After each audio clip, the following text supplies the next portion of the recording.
Okay, I think we can start.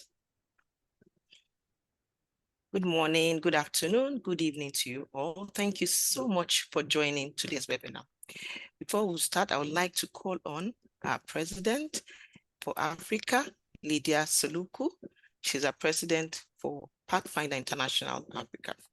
Lydia brings nearly 25 years of public health experience in reproductive and maternal health and organizational management in Africa. Lydia joined Pathfinder International in Burkina Faso in 2015.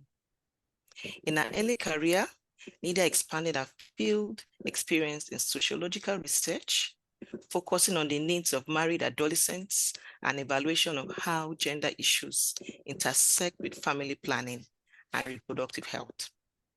She studied the management of local NGOs in West Africa and gained important experience in building organizational capacity of reproductive health NGOs in Burkina Faso and other countries. Lydia then transitioned into managing Population Council's office in Ouagadougou and heading its operation research and development agenda. After 8 years, Lydia joined the HIV and AIDS Alliance Private Community Initiative, where she organized local organizations in Burkina Faso to liaise and advocate with Burkinabe government to integrate family planning activities into the country's HIV and AIDS program.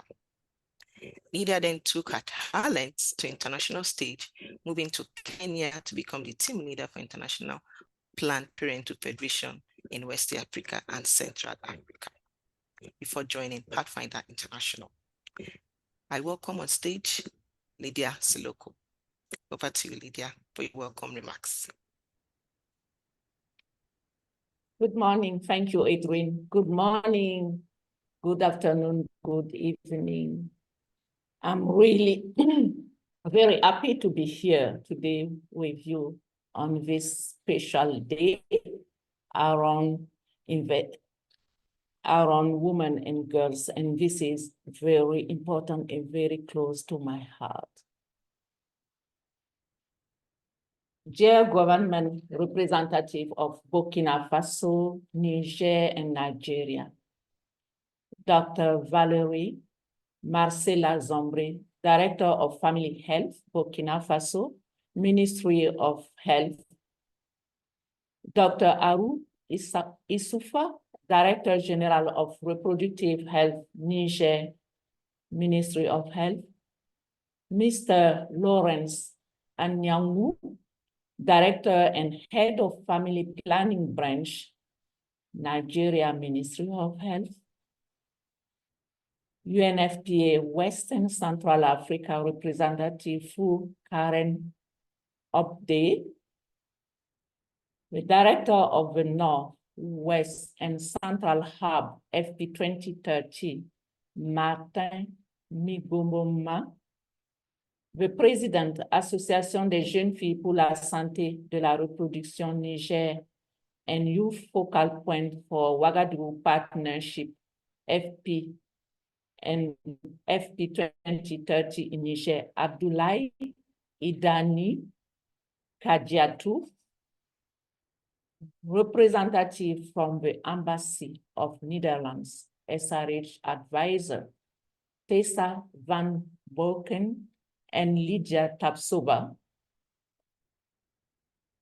Ladies and gentlemen, welcome to this webinar, Beyond Crisis, Investing in the Health of Women and Girls in West Africa. For more than a decade, West Africa has faced security crises and political coup in countries like Guinea, Mali, Burkina Faso, and Niger. And like I like to say, crises don't stop. Women and girls have health needs. And evidence also shows us that girls and women may face more challenges accessing to sexual and reproductive health during this period. And this leads for sure to poor health outcome. In general, crises have different impacts, including increased cost of care, difficult traveling distance due to insecurity and lack of operating facilities, workers, supplies, and services. In addition, today we are beginning to see the impact of climate change on vital health system and social resources, especially on livelihood. And livelihood are compromised for millions of women and children who are already vulnerable due to displacement. And this, for sure, will impact their ability to access to care they need. And we, as Pathfinder, we believe this is a time for us to come together and mobilize solutions that will advance sexual and reproductive health and rights for women and girls in West Africa as a whole. And this webinar hopes to highlight the existing effort, ongoing plan, and innovation from different stakeholders to address the SRHR gaps among women and girls in West Africa. We also expect that sharing and learning from each other with the aim of showcasing innovation and intervention that work can be adapted in the West Africa and beyond West Africa. I want to really remind you that Pathfinder is very committed to build a resilient health system and to provide adequate health services in time of crisis.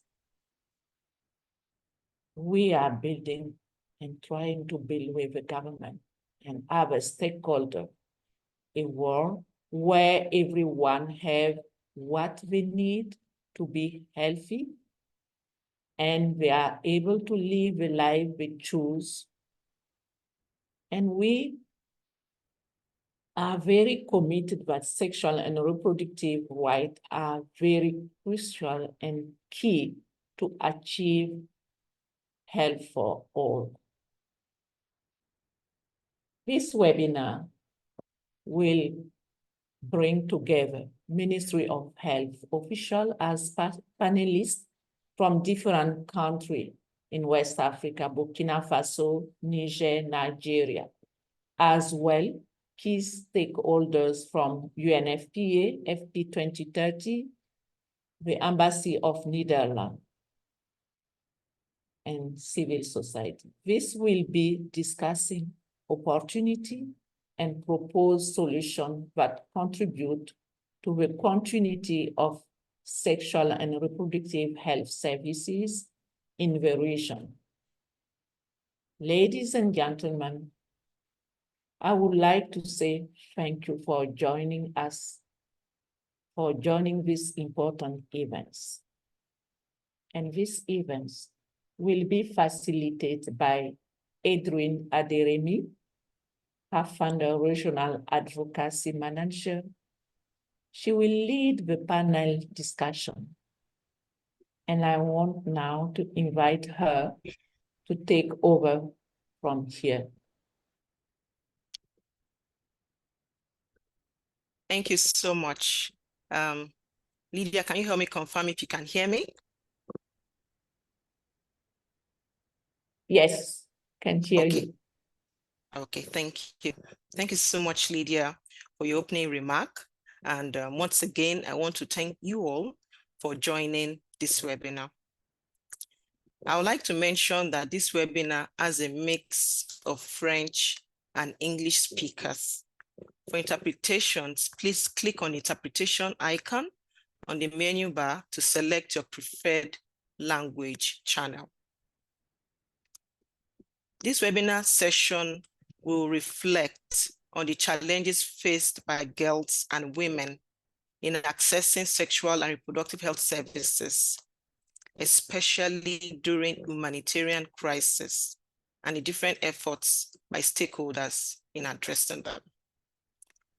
This panel of speakers will highlight existing efforts, growing plans, and innovations to address the sexual reproductive health gaps among women and girls in West Africa amidst the prevailing crisis. Speakers will share innovations and interventions that work and can be adopted in the West Africa context. So as I invite the first speaker, please feel free to drop your questions in the Q&A box. We'll address them towards the end of this webinar. And I have the pleasure to call on my first speaker, Dr. Valerie Marcella Zombre. Dr. Valerie is the Director of Family Health at Burkina Faso Ministry of Health. She will be sharing with us reproductive health situation in Burkina Faso in the context of humanitarian crisis and how Burkina is addressing current challenges and also suggestions for improving access to reproductive health services. Dr. Valerie, you have the floor. Over to you.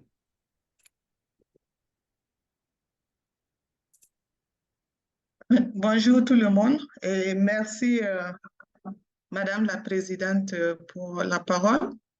C'est un honneur et un plaisir pour moi de participer à ce panel et je voudrais profiter de remercier les organisateurs pour cette opportunité qui est faite à notre pays pour échanger sur l'accès des filles et des femmes à la santé sexuelle et reproductive et la planification familiale dans un contexte de crise humanitaire.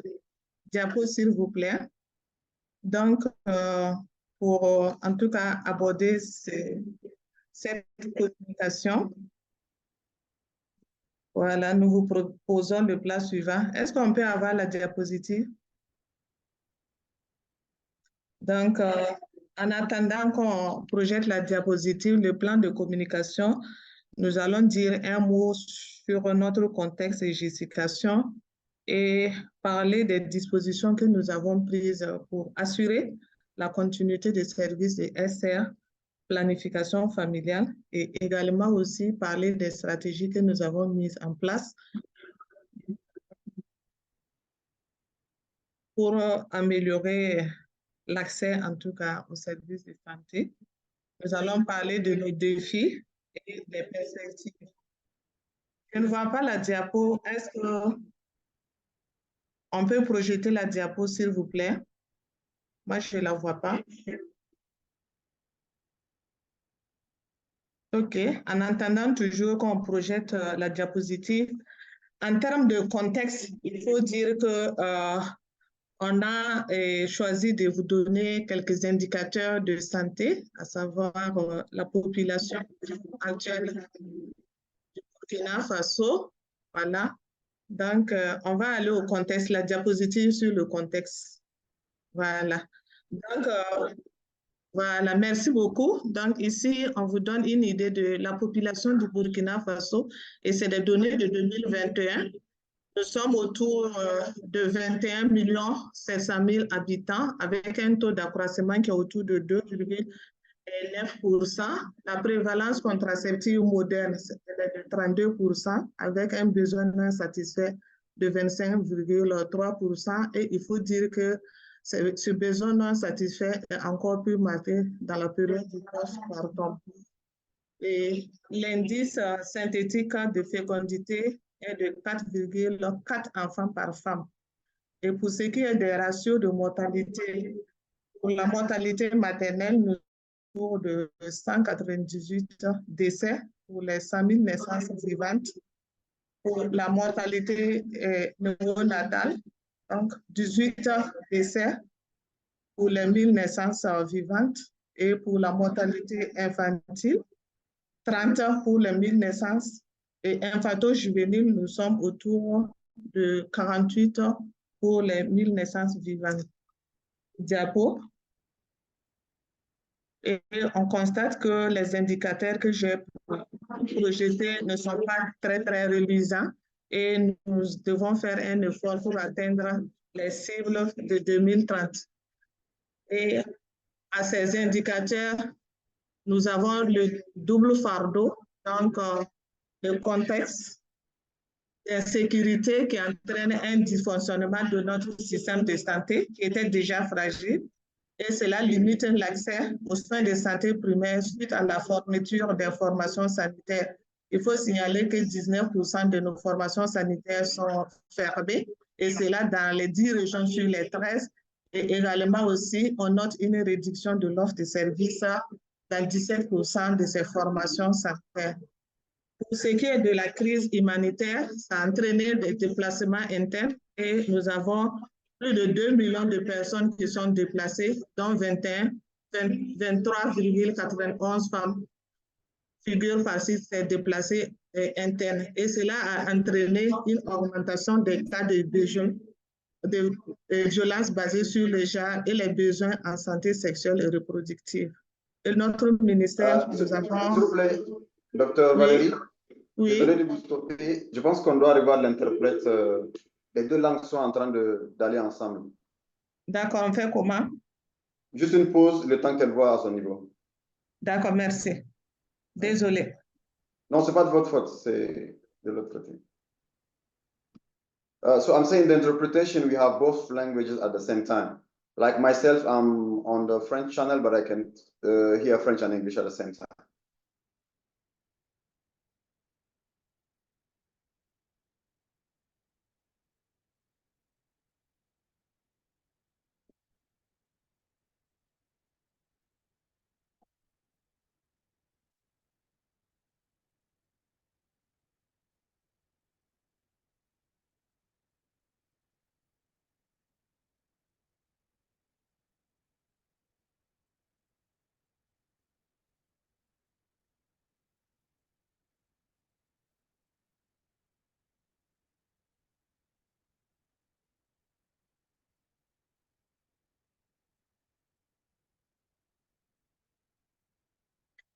Rudina, c'est bon, on peut continuer?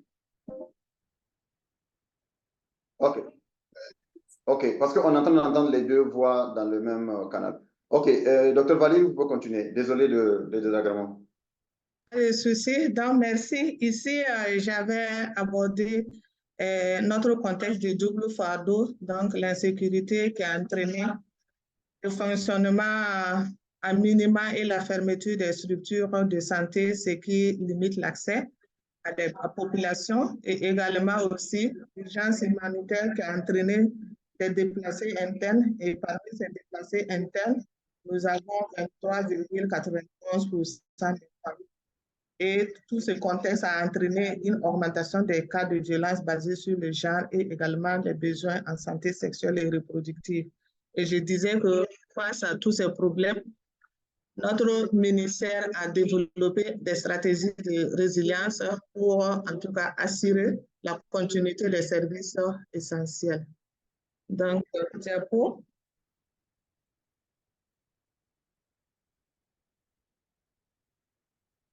Donc, next.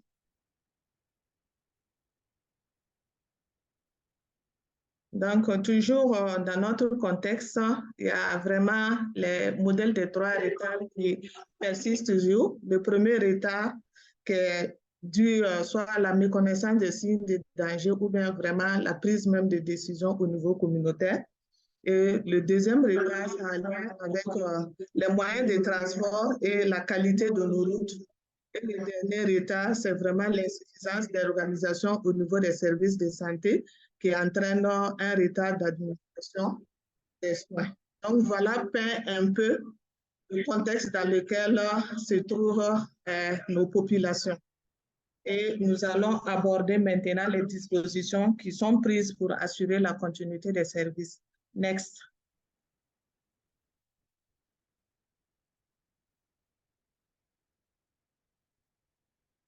D'accord. Donc, pour assurer cette continuité des services, il y a des dispositions qui ont été prises, parmi lesquelles le renforcement de notre système de santé, à travers même la création d'un centre des opérations de réponse aux urgences sanitaires. Et également, nous avons élaboré un certain nombre de documents pour permettre d'assurer la continuité des elaborating services. and Ces documents, on peut taking citer disposition le plan national documents of de protection reference, familiale, the National vise Plan à of atteindre Family l'équivalence de Branch, l'objectif à l'horizon 2024 Family de Planning, 41,3%. Il y a le dossier an de increase of résultats sur les 40.3%, transformateurs également que nous avons pre-results transformation, zero planning planned, zéro violence basée sur les gens. zero maternal death, zero unmet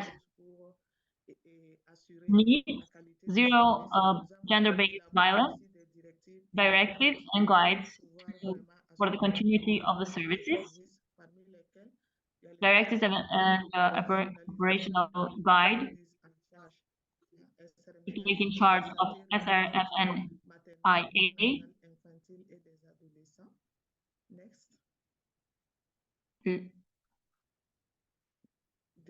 Donc, toujours dans les documents, il y a des directives que nous avons élaborées. Always in the same document, reinforcement of the health system, elaborating documents of reference, national directives over the care after abortion, interrupting secure interruption of pregnancy according to the law, and other supplies that aid in the taking of a decision, national directive for surveying maternal deaths, perinatals and response, preparation plan and response plan of multi-risk sanitary emergencies, and a preparation plan EMU-SSR. Notre plan pour les dispositifs minimums en santé sexuelle et reproductive.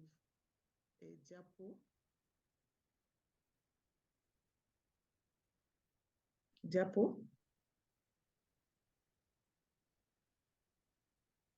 The other slide. Donc, nous avons renforcé les capacités de formation. We have reinforced the capacity of certain sanitary formation staff, midwives, gynecologists,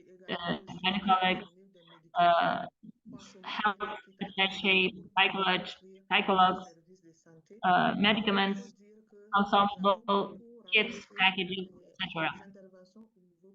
Reinforcement the offer of health services in a community level, delegating tasks to offer contraception methods, DBC, the administration of the MPA, vaccination, formation and equipment of different midwives in different villages in order to realize hygienic birth giving, auto injection of GMPA ST for the women, recruiting and orienting champions and experts national and in SRMNIA and the directive concerning prenatal care, optimization of C-section, classification of Robson, and managing and handling SRMNI, using the scorecard and the guide, creating the service, creating services of postnatal health in different regions, in center and in north of Sahel.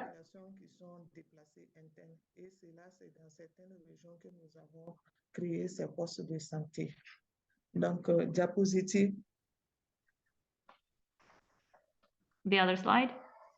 Et toujours dans les dispositions prises, on dit tout le temps pas de médicaments, il n'y a pas de reinforcing the system of provision in contraception and vital products in the domain of sexual and reproductive health, surveying products via encounters with technical groups, and following the securitization of products of health and reproduction, revising PNR and sexual and reproductive health in order to prevent hemorrhage postpartum, and equip midwives by administering misoprostol, reinforcement of collaboration between the Ministry of Health, ONG, and association, organization non-governmental, offering services in PF and advanced strategy for different districts and mobile by the organization non-governmental.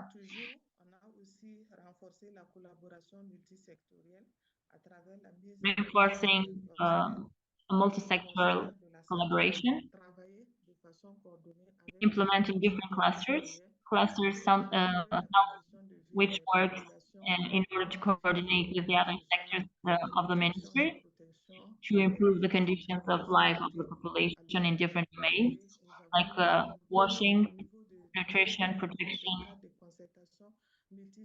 abridgment, logistics, and elementary security, implementing matters of consultation multi-sectoral in every level, central, region, district, and commune, for the development of strategies and actions in favor of population affected by the crisis, reinforcement of competence of the personnel of health staff, of the humanitarian action of the police, gendarmerie, and community leaders in the dispositive of minimum emergency. Coordinated handling of survivals of gender-based violence. Always in the same topic, reinforcing collaboration of multi-sectors, accompaniment of women and girls that are displaced while handling the menstrues, via the distribution of kits of dignity, collaborating with the minister which is in charge of the humanitarian action, accompanying psychologically people that are displaced internally, and the healthcare staff. The insertion of girls and boys in school.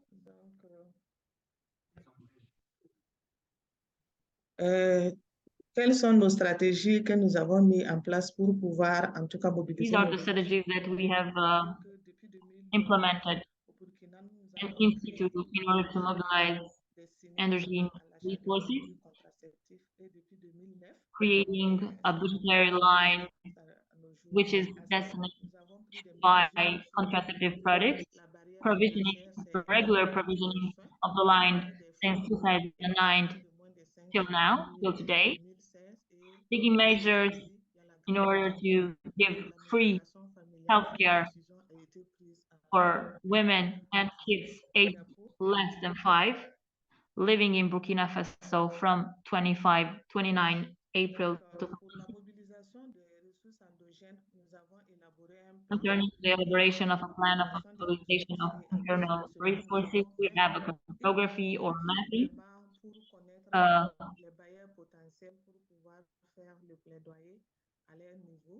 in order to make the pleading. We have a network of mobile phones, collective territorials, economical operators, minier societies, etc.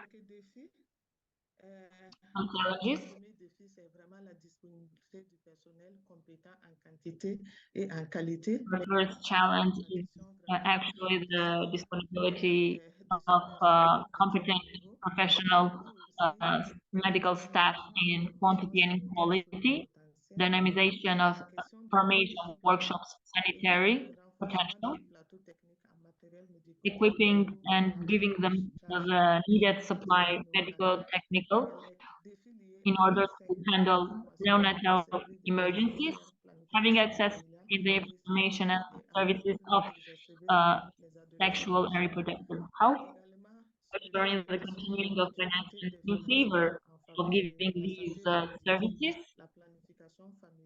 starting from domestic resources, assuring the disponibility to continue for the consumable in point of health, service giving to the last mile. Intervention, contractualisation avec le privé et également aussi avec UNAS et également aussi nous projetons en tout cas d'utiliser la voie aérienne pour rendre disponibles ces médicaments au dernier kilomètre. Diapo. Sometimes we are going also to use the airline in order to distribute this product. What are the perspectives of implementing national committee, reinforcing the following up and activity and giving free healthcare, reinforcing the competencies of the primary healthcare givers and the new strategies, equipping in medical material, kits, tables, pills for the C-section,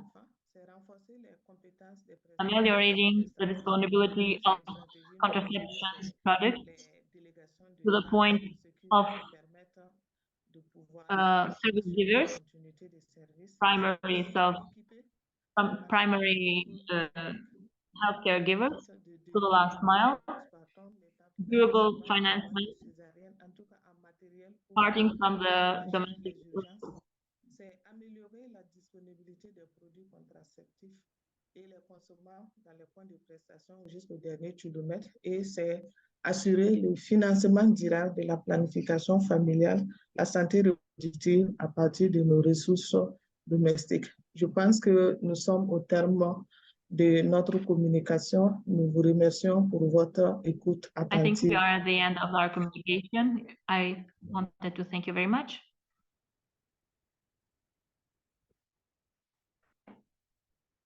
Merci beaucoup, Dr. Valerie. I hope you can hear me. Apologies, everyone, for the initial mix-up between English and French interpretation channels. Thank you so much, Dr. Valerie, for those insights into Burkina Faso's efforts in sustaining sexual and reproductive health services, despite challenges experienced around closure of quite a number of health facilities due to the crisis. And it's also great to see the structures that you have put in place to address those challenges. Merci. Our next speaker is Dr. Harou Issoufa. Dr. Issoufa is the Director General of Reproductive Health at the Niger Ministry of Health. Bonjour, bonjour à toutes, bonjour à tous. Dr. Issoufa will be sharing with us. Un plaisir pour moi d'être aujourd'hui dans ce webinaire extrêmement important pour nos pays, pour partager. I'm happy to be here with you in this important event in order to discuss with you un meilleur développement et un développement harmonieux de notre pays. Alors, diapo, s'il vous plaît, on va aller rapidement. The slides, please. We are going to go by them.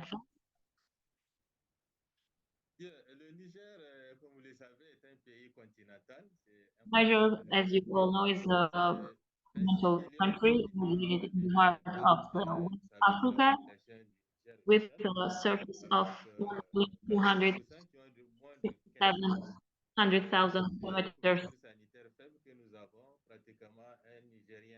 More than 26 million inhabitants in 2024. 84% of the population lives in a rural area. 49% of the population is less than 15 years old. 54.6% of sanitary coverage. Slide.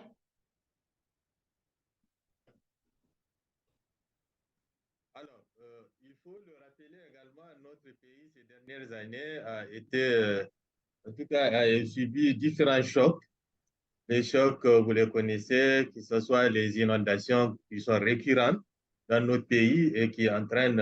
We have to mention different crises lived in the country, natural catastrophes,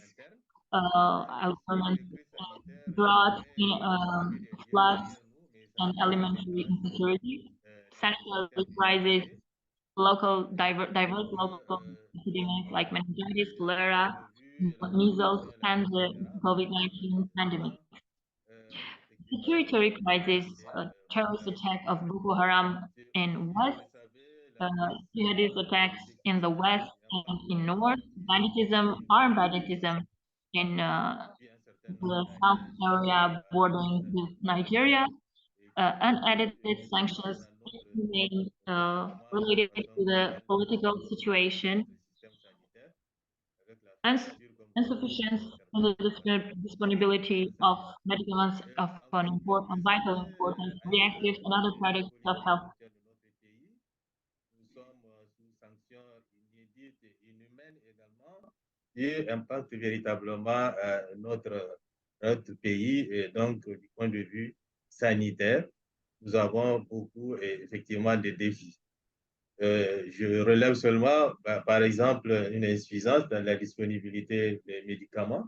Et donc, s'il n'y a pas de médicaments, vous comprenez que c'est difficile de mettre en œuvre le programme. Et donc, as you may understand, when there is no medicaments dispensable, it's very difficult to give our contribution.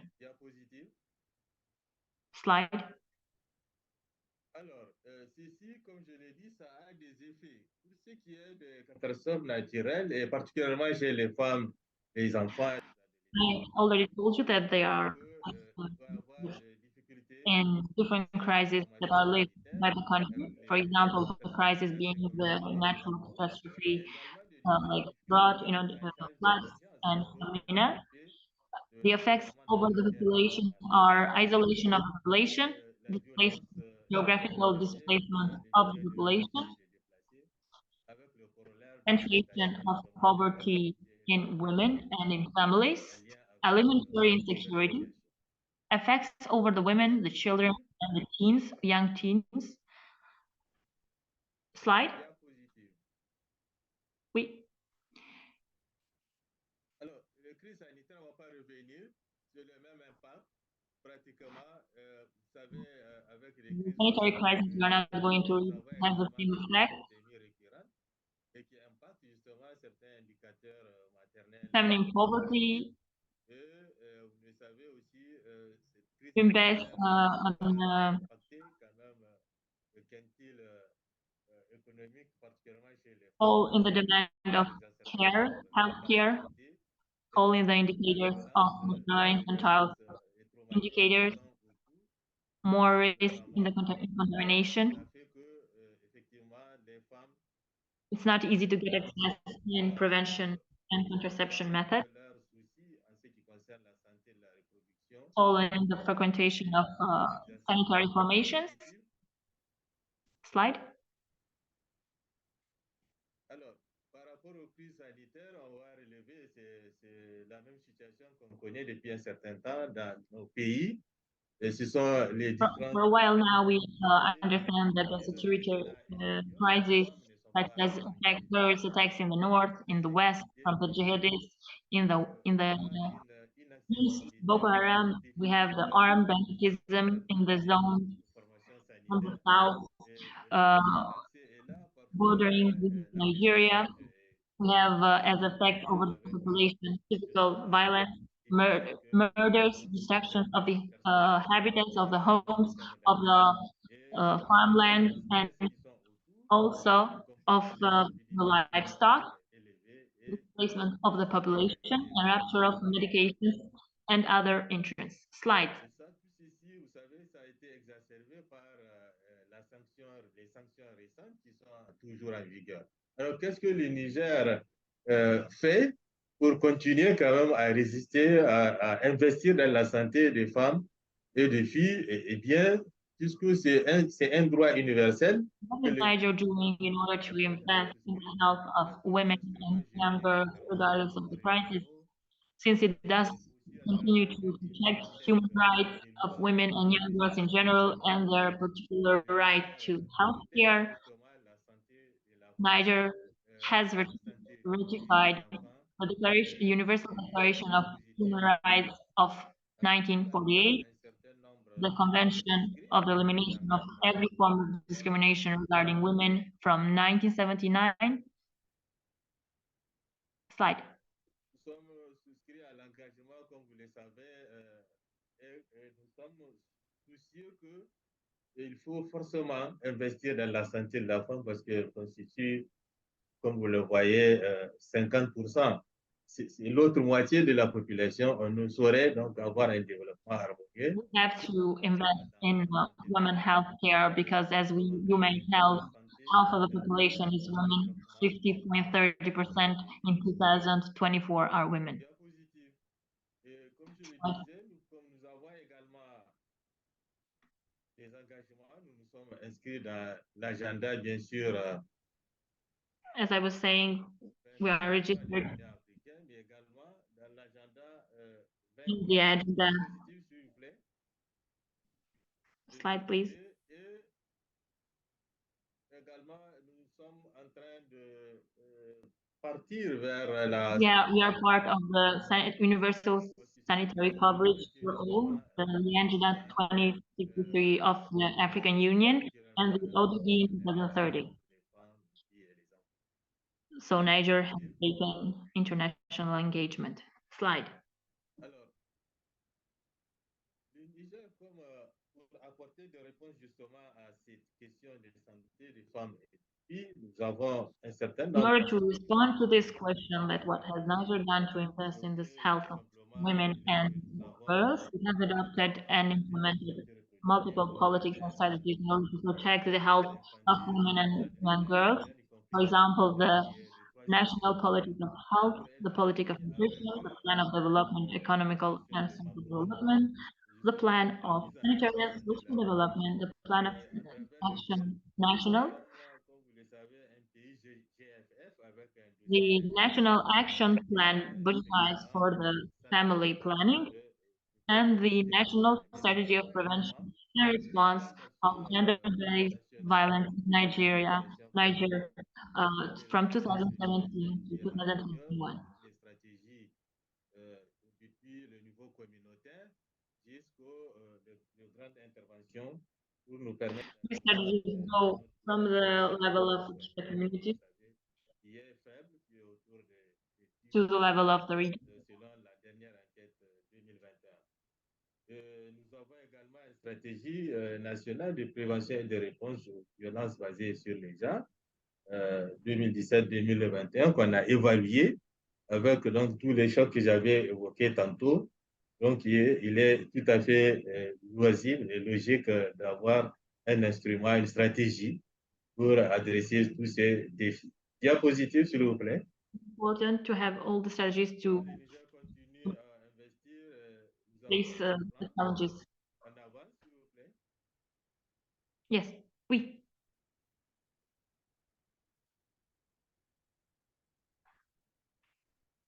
Diapositive. Slide.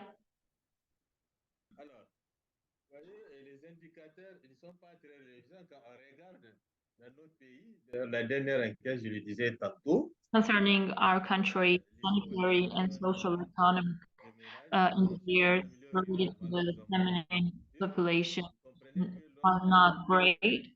According to the survey UNFPA from 2021, 64% of women don't have any level of instructional education. 20.9% of family heads are women. 81.1% of families are held by or directed by women, and the quintile of economical well-being is the lowest. In the rural area, 85% of women are not exposed to any media. Can we go? santé des enfants, etc. Alors, c'est pour cette raison que plusieurs stratégies ont été mises en œuvre déjà depuis 2006. For this reason, multiple strategies have been implemented in order to improve women and young girls' health, giving free health care for children aged of less than 5 years and for women that are in age to procreate since 2006, construction restrictions health facility in the level of community to the tertiary level of the health sanitary pyramid. Pour permettre justement aux femmes et aux enfants d'accéder à un service de qualité, particulièrement en ce qui concerne la santé de la reproduction. C'est l'organisation aussi de... We have the chance to give the kids have access to a quality service. Je l'ai dit en introduction, c'est à peu près une femme sur deux qui est au-delà de 5 km de formation sanitaire. Donc, c'est évident qu'il faut aller trouver les communautés pour leur apporter les paquets et bien évidemment Organizing campaigns of vaccination, supplementing kids and pregnant women in vitamin A, iron, and folic acid. Slide, please. Alors, je pense qu'il y a quelque chose qui est en train d'être fait avec le paquet d'intervention. Donc, nous menons, on voit exactement si on regarde les deux dernières enquêtes, 2012 et 2020. On va voir, you're going to see the two last service, what we are doing, continue to do in order to handle the fertility of teen girls aged from 15 to 19 years old that have already started their fertile life according to 5 sources. We have the percentage of young girls, young teens aged from 15 to 19 years old that have had living child who are pregnant or that have already started procreative life.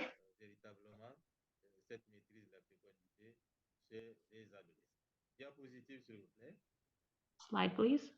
Il y a également, si on regarde bien au niveau des femmes et des filles, je l'ai dit aussi au début, le taux de prévalence contraceptive est faible et pourtant c'est un droit.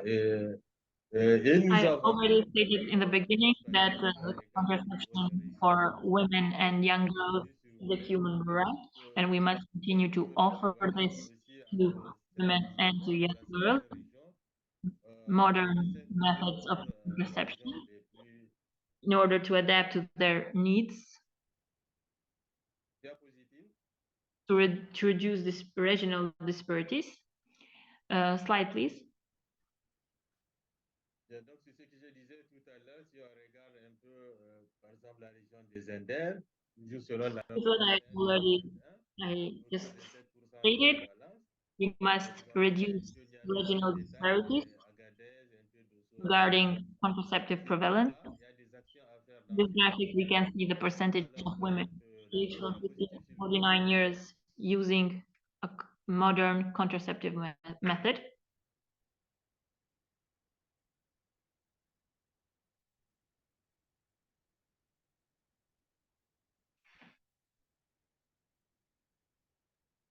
Diapositive. Slide. Désolé, voilà.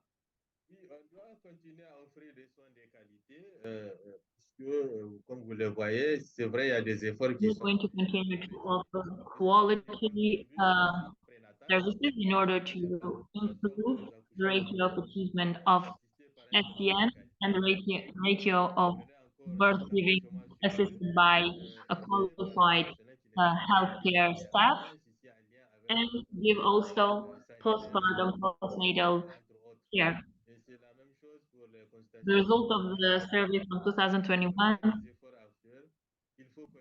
lead us to a slight increase in the ratio, passing from 83 to 84%. Slide, please. Here we go. We go with some actual challenges.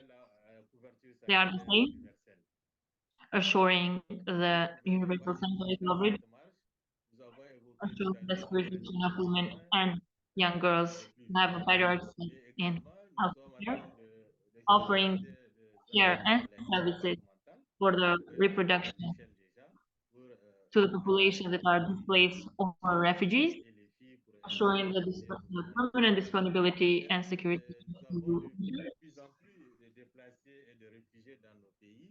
Et donc, c'est un défi aussi d'apporter des soins, le paquet de santé de la reproduction. Recently, we had more refugees in our country, and this is also a challenge for us.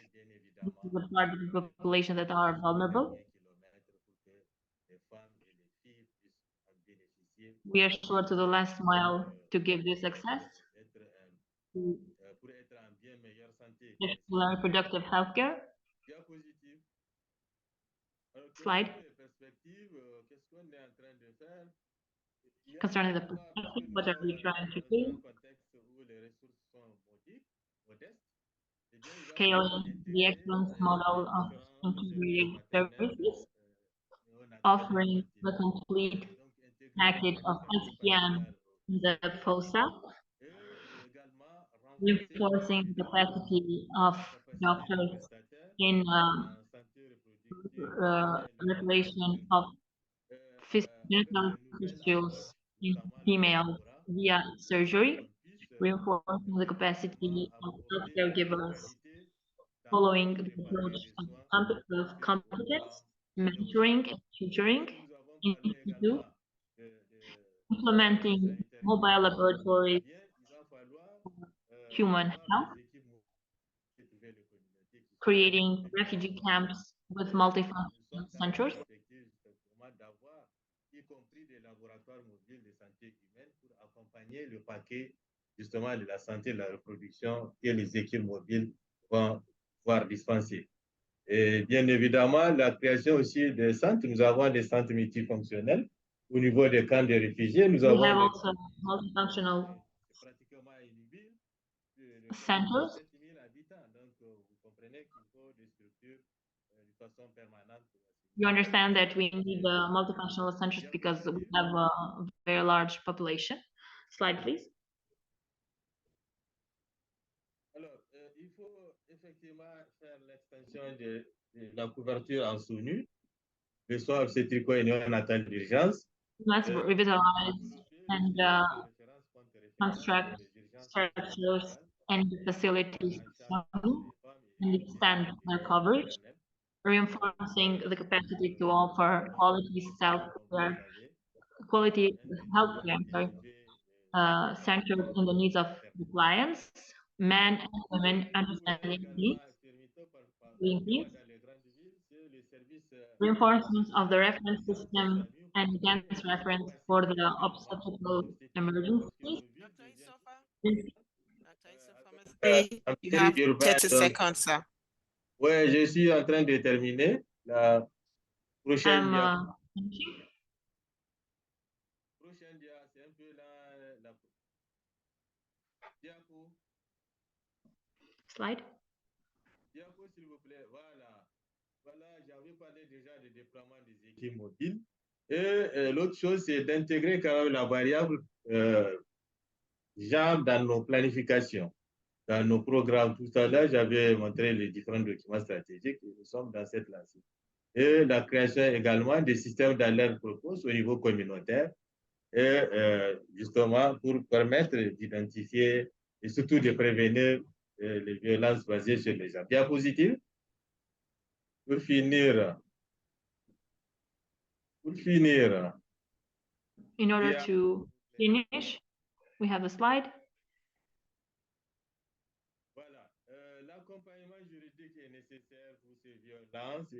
Providing legal and judicial assistance for free to all survivors, creating new centers of handling holistic management of the survivors of FDG,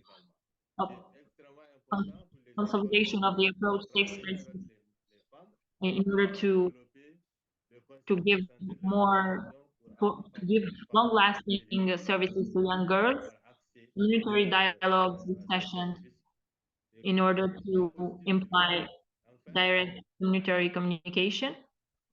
Slide, please.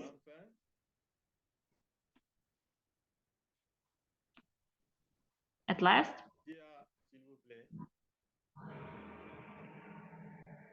Alors, il faut travailler, c'est la dernière dia. Il faut travailler et nous travaillons avec les communautaires, avec les organisations justement. Must work with the community. This is the last slide, reinforcement of the capacity of RCOMs and OBCs,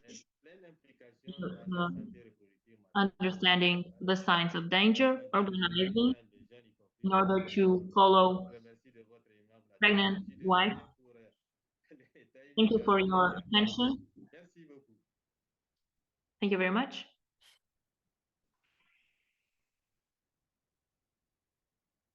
Merci. Merci, Dr. Issoufa. Thank you so much. Straight away, I'd like to call on Mr. Lawrence Anyanwu to make the next presentation. Mr. Lawrence is the Director and Head of Family Planning Branch, Department of Family Health at the Federal Ministry of Health and Social Welfare, Nigeria.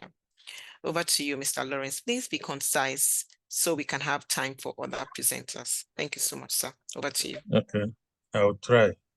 Thank you. My presentation is around supporting women and girls in Nigeria who live under humanitarian settings to access quality sexual reproductive health and rights services within their immediate communities. Next, please. So Nigeria has a population that is projected to be about 220 million, close to 230, I think around 229 or so. And it continues to grow with the fear that if nothing serious is done, it might double by the year 2050. And the causative factors are high total fertility rate and of 5.3 children per woman, and the population growth of 3.2%. These, if they are not changed or reversed, will be growing at a proportion that the resources will not be able to cater for. Sexual and reproductive health and rights services are integral part of Nigeria's healthcare delivery system, and over the years, steps have been taken to support women and girls within the reproductive age to access quality SRHS services.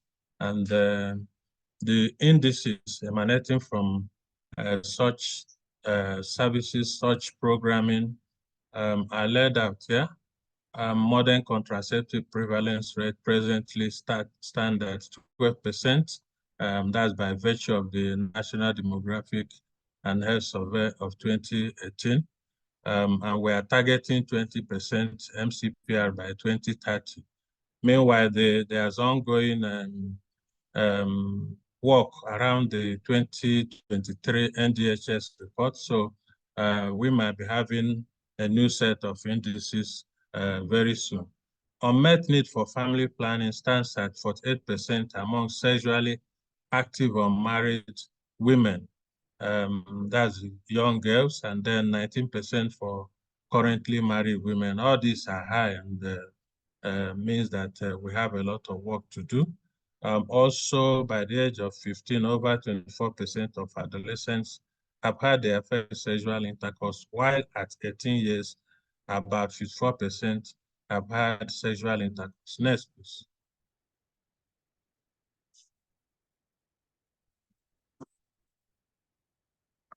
Continuing with the indices, about 23% adolescent females within 15 to 19 years of age bracket have had a child or are pregnant with their first child. Young people that are between 20 and 24 years contribute 44% of maternal mortality, which currently stands at 512 per 100,000 live births in Nigeria. And Nigeria contributes about 14% of global maternal death, which is not good. Antenatal care provided by skilled providers stands at 67%, deliveries in health facilities 39%, proportion of births attended by skilled birth attendants stands at 43%, while referrals from one facility to the other stands at about 2%. So all of these indices indicate that over the years there have been some improvements, but they are not enough. Next, please. Next slide. What has government been doing to improve on these indices? Government has been promoting the sexual and reproductive health and rights of women and girls as a critical intervention towards achieving sustainable development for Nigeria. And in doing this, it's been creating a well-coordinated, broad and government-led platform to facilitate the identification and implementation of strategies that positively impact women's and girls' access to sexual and reproductive health and rights services. That means there's a coordination platform that brings together government and other stakeholders, including donors and partners, to be able to plan properly around SRH service delivery. The focus of this effort is aimed at creating an environment that enables everyone, including adolescent, young people, populations affected by crisis, and other vulnerable populations, make informed choices and have equitable and affordable access to quality and affordable SRH information, services, and commodities as a means of accelerating the achievement of the health-related sustainable development goals. It's important to say here that the indices we earlier looked at are averages. They vary from place to place, from region to region, from state to state in Nigeria, and from it's even worse when you look at humanitarian and crisis settings, which is the subject of this discussion. And over the recent years, Nigeria has had its own full portion of crisis caused by a number of factors. Next, please. So the increasing humanitarian and crisis setting in Nigeria are caused by insurgency or terrorism, which started from the northern part of the country and is spreading down south. You also have banditry and kidnapping. Kidnapping has become a major business, and when this mixes up with banditry and insurgency, a lot of communities have been sacked. Many of them are staying in IDP camps, set up probably in schools or churches and open places where they could be looked after. There's also the factor of flooding and other forms of natural disasters. You have communal clashes where people contest ownership of land or boundaries and things like that. You also have increasing conflicts between farmers and herders, which is a direct impact of the climate change, which is causing problems across the globe. So the areas where herders could tend to their animals are shrinking, and we're having a desertification in Nigeria. So most of them are coming down south. And then we also have challenges posed to host communities by influx of refugees from Cameroon, where they have some level of crisis between a part of the country against the government. Next, please.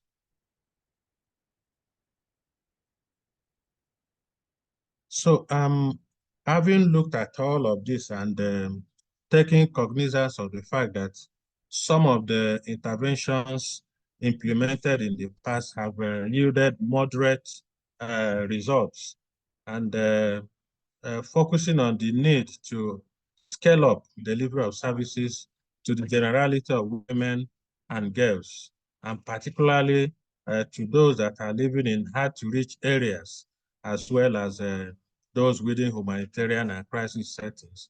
The federal government of Nigeria, in liaison with the state governments and other stakeholders, have taken some steps in this regard.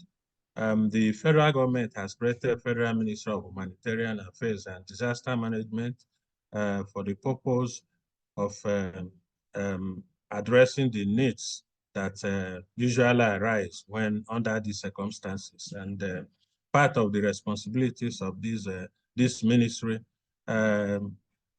covers health issues, economic empowerment, and the general well-being of those living under humanitarian settings. And some states are copying this. So you go to states, you might have department or even a full-fledged ministry replicating this. And then there's also the National Emergency Management Agency, which has a role to play also. Now, we have also developed and rolled out the national guideline on self-care for sexual, reproductive, and maternal health services with self-care, self-injection components. I'm sure this is a very important aspect of our family planning program that everybody knows. So the self-care guideline has been put together to incorporate aspects of family planning and other SRH services that would help people look after themselves, be in charge of their SRH needs, and receive help from their immediate families, the communities, and other stakeholders within their setting. And it has some structures that are supposed to be embedded in the communities. There are also efforts that have been made to roll it out to IDPs as a major way of extending SRH services to them. So we have done that in Borno State and one or two other states where there is a internally displaced persons camp. Then we have part of the self-care program in Nigeria is the adoption and inclusion of WHO's recommendation on DMPSC self-injection aspect of LP services, and incorporating it into the national self-care guideline. So that is something big that we have incorporated in the self-care guideline, and we are using it to scale up community level services. Then there's also the approval given for implementation of tax shifting and tax sharing policy, which majorly is being used to address shortage of skilled manpower. And along the line of implementation, we've been able to empower community health extension workers, community pharmacists, and proprietary and patent medicine vendors with the right skills to provide, to participate in the healthcare delivery system as appropriate, as the law will permit them under the tax shifting and tax sharing policy. So with it, you have some of them that work close to IDPs or within the IDPs that provide services, and some of them also, particularly the CHOOS, can be part of teams that provide outreach services directly to where you have humanitarian centers. Then there's also been a launch of emergency transport service scheme at the federal level, and a number of states have done that. And this is a major intervention to address the delays in getting pregnant women to the health facilities when they are due to deliver. So this has been on in a number of states for some years now, but recently, since 2 years now, the Federal Ministry of Health and Social Welfare has taken it up and is trying to scale it up nationwide. Next, please. There's also the community distribution. No, go back, please. Go back, go back. So there's also the community distribution of, no, just nests. There's also the community distribution of misoprostol for the prevention of postpartum hemorrhage, which is helping in reduction of maternal deaths during home deliveries. And this also is relevant in the IDPs where women deliver and there's no health facility to where they could go to. So this is very important. There's also the maternal perinatal and child death surveillance and response initiative, which is improving understanding of preventable causes of maternal and perinatal death, and also bringing out steps to be adopted at the local levels to prevent reoccurrence, and this also is relevant in the IDPs. Referral system is also being strengthened and entrenched from the communities to health facilities and across health facilities. Sometimes during emergencies like flooding, the ministry raises ad hoc committees to extend emergency health services to the communities, especially where they are congregated in schools or churches, so that they don't lack critical health services. And for us in Nigeria, at the time the country's AP 2030 commitment document was being put together, we recognize the fact that emergency preparedness, response, and resilience is key. And then we adopted it as one of the key objective statements. So this is part of our AP 2030 commitment. Next, please. So the this key objective statement around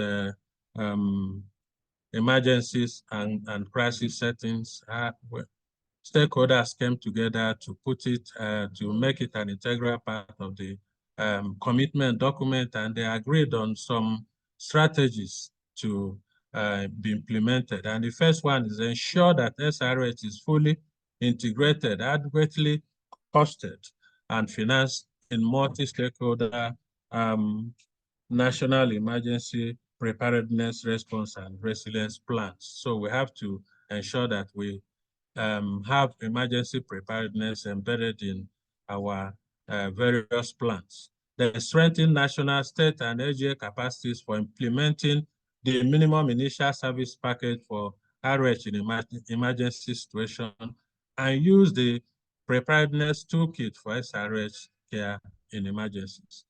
Strengthen national capacities of government partners on the quantification, repositioning, and management of emergency supplies and integration into the national health product supply chain. Deploy and or scale up access to innovative self-care interventions for RH in humanitarian fragile settings.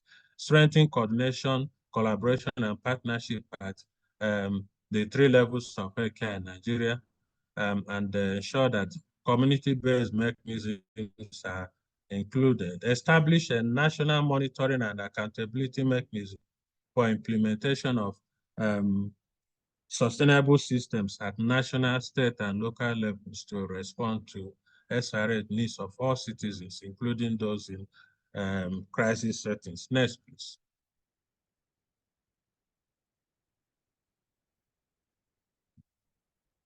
So what are the recommendations, having looked at this, and also taking cognizance of the fact that some of these strategies, some things have been done already.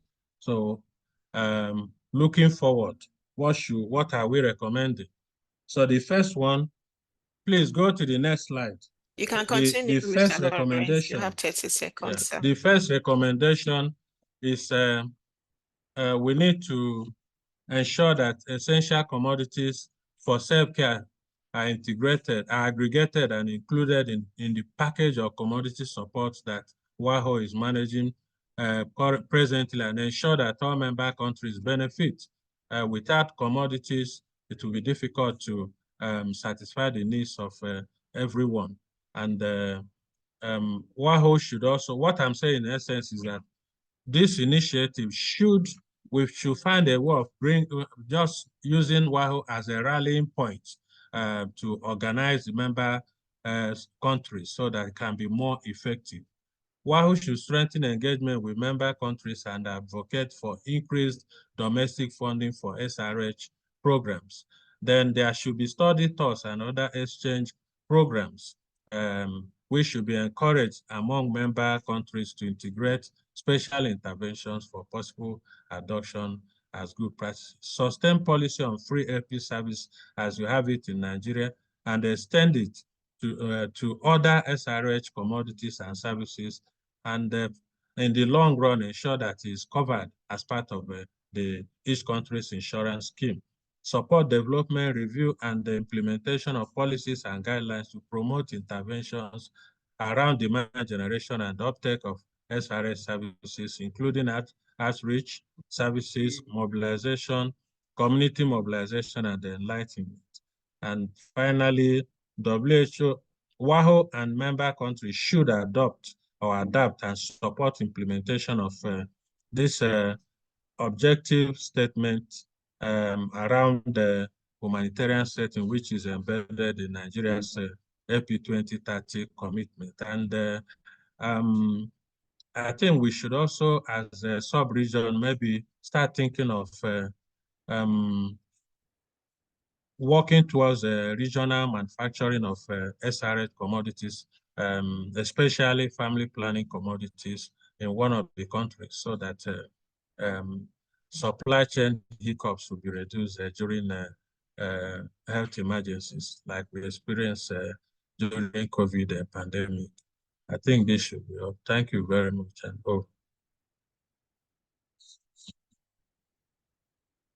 thank you. Thank you so much, Mr. Lawrence Anyanwu, for that insightful presentation. It's good to see that Nigeria is taking deliberate steps in addressing some of the reproductive health issues faced by women. We are really running behind time. I would like to call on my next speaker, Martin MIGOMBANO is the Director for Northwest and Central Africa Hub of FP 2030. Over to you, Martin. Thank you. It's Kadiatou for now. I'll be the next one after Kadiatou. You can go ahead, Mr. Martins.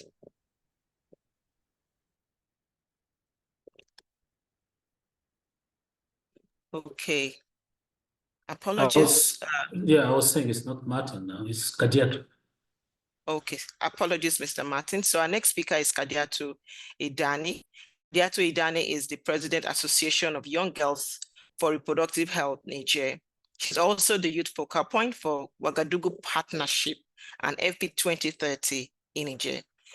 Over to you, Kadiatou, as I really rely on you to be very concise and stick to your 10 minutes. Thank you so much. Kadiatou, over to you. Ok, merci beaucoup et bonsoir à tout le monde. Moi, je veux très rapidement l'accès des services, SRPF, I'm going to talk to the access services. des contextes de crise et d'insécurité. Un petit rappel de contexte, sans pour autant m'attarder dessus, parce que Dr. Harou l'a fait tout à l'heure. Il faut noter l'insécurité. L'aspect au Niger, par exemple, qui est quand même touché. Dans certaines de ces régions, on a des centaines de centres de santé qui sont fermés, des écoles également, énormément de populations qui sont déplacées. Et tout ça rend quand même des obstacles, rend difficile et au-delà l'accès aux services SRPF aux femmes. We're going to talk Et nous avons également to the service, le taux élevé des service. besoins et également des violences et tout ce qui va avec la demande qui s'accentue dans ces contextes-là. Nous avons également les normes sociales et culturelles, le taux élevé de mariage des enfants, qui a le fort taux de mariage d'enfants au monde, un accès limité aux soins de santé, comme je le disais tantôt, we are the country with the highest number of child members. des engagements à certains niveaux pour parler en termes d'engagement politique. We talk about the commitment. Et nous avons également la pauvreté. We have also the poverty. Slide. Voilà. Donc, ici, c'est pour parler de pourquoi est-ce qu'il faut assurer l'accès des services SRPF aux femmes et aux filles. Assure the access of women and young girls to healthcare services, reproductive services. It's a need, emergency, it's your right in order to reduce the mortality rate. Cela permet également d'améliorer health and well-being of communities, to reduce inequality, to prevent and to handle TIs, sexually transmitted diseases,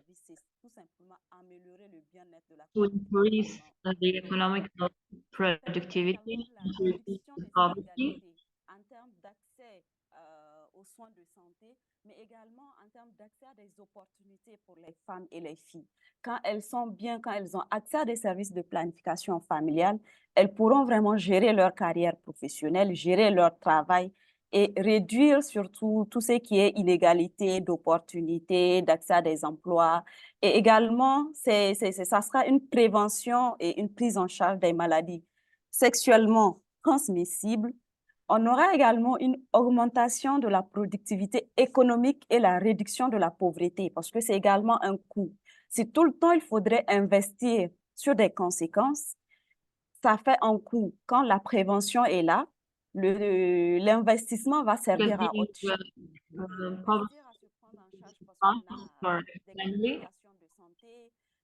And give consequences in the health. C'est un coût qui pourrait être utilisé pour développer des activités économiques et this cost could be used for economical. Slide. OK. Comment est-ce qu'il faudrait parvenir à assurer l'accès à ces services-là au-delà de ces crises?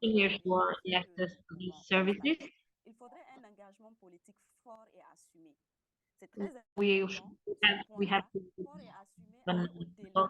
strong and assume the political commitment au niveau national ou au niveau international. In the national and international level, we must have more actions. Qui promeuvent et qui garantissent cela. Il faudrait guarantee des programmes et des stratégies participatives. We should also have politics programs and strategies that are inclusive. Des filles et des femmes à tout moment et au moment. Il faudrait également l'harmonisation des internationaux. Je le disais par rapport à ça. Pour le cas du Niger, on a quand même des textes in a national level. Nationale, aux conventions internationales ou des textes ratifiés. Donc, il faudrait veiller à ce qu'il y ait des textes nationaux et internationaux par rapport à tout ça pour renforcer le cadre juridique que nous avons pour in order to strengthen the et le renforcement de capacité des agents de santé. Quarter. C'est quand même un réel problème. Donner des formation workshops to reinforce the capacity of healthcare agents. Pour demander des soins de santé reproductive et planification familiale, parce qu'il y a non seulement l'accueil, le comportement des agents de santé, les préjugés, le stéréotype qui sont renforcés dans ces centres de santé qui sont censés les accueillir. In healthcare centers, not only stereotypes, but also judging standards agents, like workshops are important for them. Ma responsabilité, c'est d'assurer, c'est de garantir des soins de santé à des femmes et des filles, au-delà à des jeunes. C'est que je pense personnellement, ma perception personnelle sur ce service reste ma perception personnelle. Ça ne concerne pas la personne que j'ai en face et ça ne doit pas impacter ces agents de santé ne préjugent pas cette personne-là. Et si je dois prendre une décision, that healthcare agents don't make any judgment, but they just do their work professionally. Their perception, personal perception, nothing to do with their work. C'est pour dire que dans tout ce processus-là, il faut toujours Clarifying values. non seulement autour nothing for me without me. Il ne faut pas que les questions des jeunes soient débattues en leur absence ou que des initiatives pour les jeunes, pour les femmes et les filles soient prises en leur absence, en leur place, ou que des personnes parlent de ce dont les femmes ont besoin sans pour autant que ce soit elles-mêmes qui portent leur voix ou qui participent à la prise de décision ou à la prise d'initiative. We must allow that women take a decision for themselves. Speak for them. Slide, please. OK. Donc, je vais partager dans ce sens quelques actions que nous avons menées sans pour autant m'attarder sur ce que I'm going to share the action that we have realized and what we are going to do in the future. Dans ce domaine-là, we have a very good collaboration with the authorities. Et en termes d'actions à venir ou de besoins à Lydia. venir que nous allons continuer à faire en tant qu'organisation de jeunes, nous allons bientôt commencer la mise en œuvre du projet Tessa dont Pathfinder Concerning the projects that are coming, we have the reinforcement and accompanying and collaborating with partners. Qui va porter sur la santé sexuelle et reproductive et la planification familiale pour justement contribuer à réduire les grossesses non désirées, le mariage des enfants, mais renforcer également le lien We're going to stress family planning in order to reduce those services that are undesirable. Et plaider pour des financements plus flexibles pour les organisations de jeunes. Nous allons également continuer à mobiliser les partenaires des accompagnements, les collaborations et les partenariats stratégiques dans ce sens. C'est pour dire qu'il faudrait plus se mobiliser en tant que PTF à renforcer les capacités, à mettre en place des partenariats stratégiques pour renforcer les organisations de jeunes, pour leur permettre de porter le plaidoyer. Diapo, pour finir. Slide to end the presentation. OK, je veux conclure avec ces deux choses-là. I want to conclude with two things that I have already shared. The best protection for teens and the answer is to guarantee that the access to quality information and the services of sexual reproductive for which they need. And I wish that they can achieve it and have access to these services to the last mile. It is time to consider that reproductive health as a question of public health. Thank you very much. I have respected my 10-minute limit. Merci beaucoup, Kadiatou. Thank you so much for your presentation. So I would like to call on our next speaker, Martin MIGOMBANO. Martin is the Director for North, West, and Central Africa of FP 2030. Matthew, you have the floor. Over to you.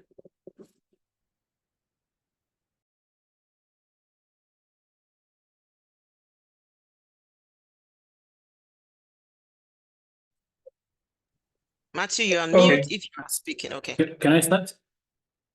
Please go ahead. I can hear you clearly.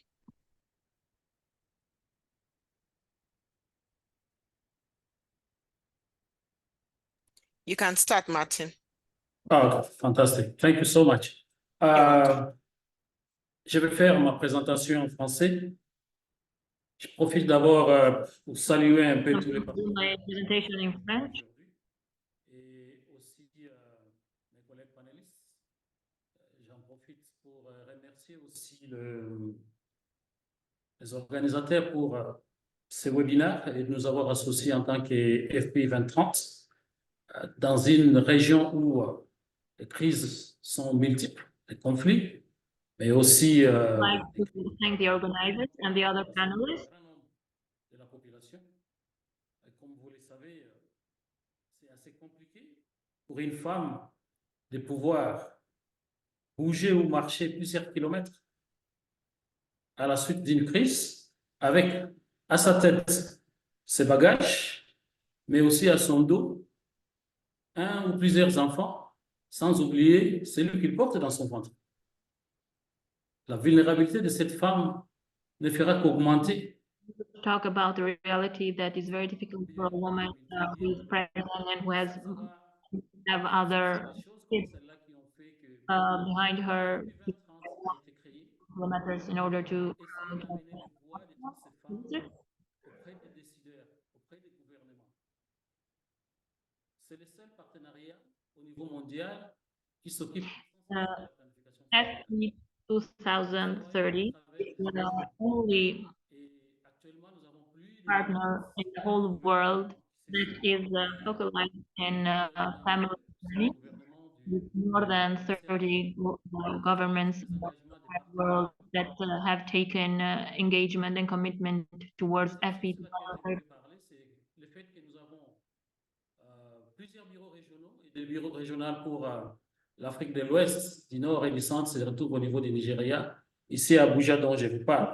We have 5 centers of FP 2030 that we work together in order to form a network of support. We may mention the one of West Africa, North and Central Africa that are located in Abuja of Nigeria and hosted by Pop Council Nigeria. The success of FP 2030 has implemented solid partnerships. Slide. I would like to talk about the approach of FP 2030, normalizing the planification of the family planning as a lever of development, including in this period of crisis. Font partie des paquets d'intervention, y compris même dans des périodes comme le Covid. Comme vous le savez très bien, et par expérience, pendant le Covid, et je pense que les collègues de Lawrence du Nigeria en a parlé tout à l'heure aussi, et celui du Niger, il y a eu une sorte de négligence par rapport à la PEF. On a oublié que même s'il y a un Covid, même s'il y a une épidémie, les femmes qui ont besoin de la planification familiale en auront toujours besoin. What has already been because of COVID-19, we have in a certain way forgotten about it, about these objectives.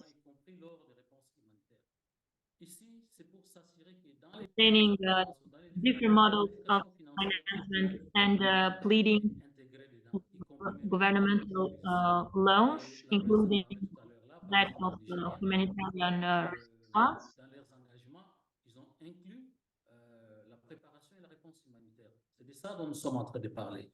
Mais au-delà des gouvernements, et bien talking about this.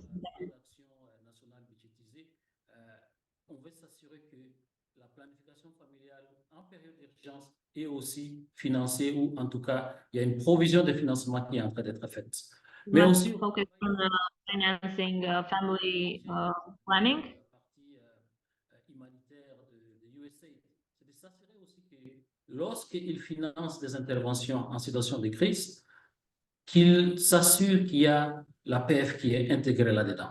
Et je suis content de voir que parmi nos panélistes aujourd'hui, il y a l'ambassade de Pays-Bas qui est un grand partenaire dans les domaines humanitaires et dont nous osons croire que leur leadership va continuer. I'm happy to know that among other panelists, we have also representatives from the embassy of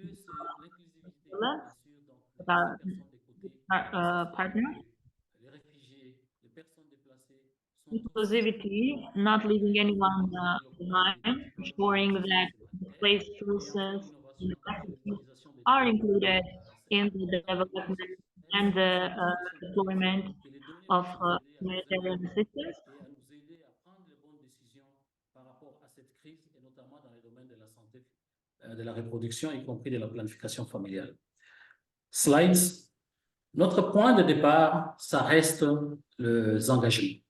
Et les différents engagements que nous appuyons les pays à faire. Our starting point is ensuring that countries take into consideration that in their definition, while elaborating commitment, they must include these thematics, such as the climatic change, the access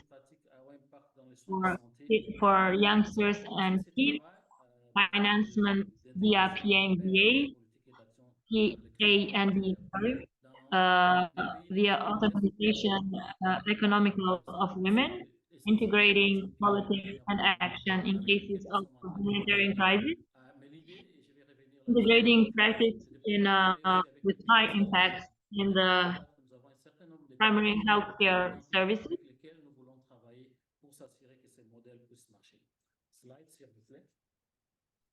Alors, dans ce Slide, please. au niveau des FP 2030, nous avons une section qui est chargée de In FP 2030, we have a section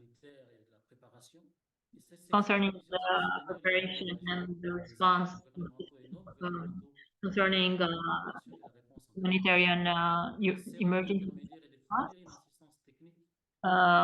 supporting new engagements of governmental actors and non-governmental organizations to integrate the preparation and the response in case of crisis, serving as the intermediate and providing technical assistance and financial assistance. Matter of preparation and response in case of crisis to countries that have engagement via regional platforms, inciting youngsters and other civil society partners to collaborate a pleading program and responsibilization program in matter of preparation and response in case of crisis. diffuser des bonnes pratiques dans les pays. Et comme vous l'avez si bien entendu depuis ce matin, depuis qu'on a commencé ces webinaires, We must document au Burkina, au Niger, au Nigeria. C'est ça que nous voulons apprendre. C'est ça que nous voulons la situation of the crisis and partager avec with other countries. Est-ce qu'elle peut marcher en Centrafrique? Est-ce qu'elle peut marcher au niveau du Cameroun et ainsi de suite? Donc, c'est ça. And this was the case of Cameroon and C'est de fournir une assistance technique aux pays engagés dans les FP 2030 pour intégrer la santé de la reproduction et la PF dans toutes countries that are committed and in partnership with FP 2030. dont je suis en train de parler. Jusque-là, je ne la vois pas. Quatrième point, c'est fournir un centre de ressources en ligne que les pays peuvent utiliser pour The faire fourth point is to we have a réponse d'urgence call line au niveau national. Est-ce qu'on m'entend? international level. Depuis que je demande que la slide puisse bouger, je ne l'ai pas vu bouger. Est-ce que vous m'entendez? I don't see the slide. Ouais, on passe, j'ai déjà parlé de ça alors. On passe à la prochaine. We talked about this. The other slide. Alors, le fait marquant, 75% des pays ayant pris des engagements ont écrit Extraordinary facts globally. la préparation et la réponse aux urgences 5% of countries that have taken commitment are included in the CR dans les plans d'action and the et l'exemple du Nigeria, comme je l'ai dit tout à l'heure, of il venait d'en parler, preparing and responding of l'ARS.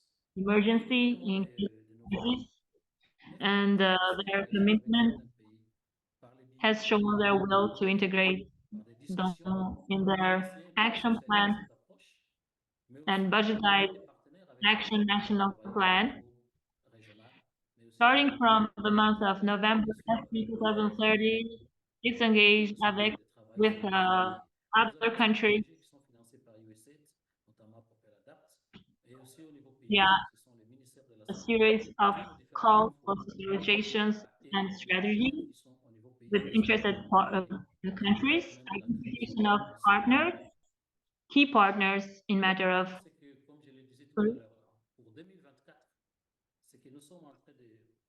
what I've already stated. In 2024, we have planned to work with certain countries, which can provide, supply a platform for learning South-South, such as the Democratic Republic of Congo, Cameroon, Burkina Faso, Mali, Central Africa as well.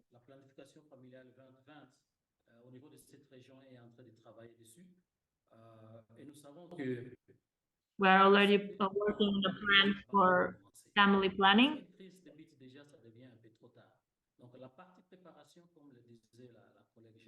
Est assez importante, que ce soit au niveau politique, que ce soit au niveau des interventions, que ce soit au niveau des documents, ainsi de suite. Il est important qu'il y ait un plaidoyer, même au niveau des financements. Ce n'est pas au moment que la crise va commencer qu'on doit commencer à chercher des financements. Family planning is a very important issue with lorsqu'il y a une crise. Madame la modératrice, merci beaucoup, j'ai fini. J'espère avoir respecté les 10 minutes. Merci. Miss Moderator, I'm done. I hope I have respected the 10-minute limit. Thank you.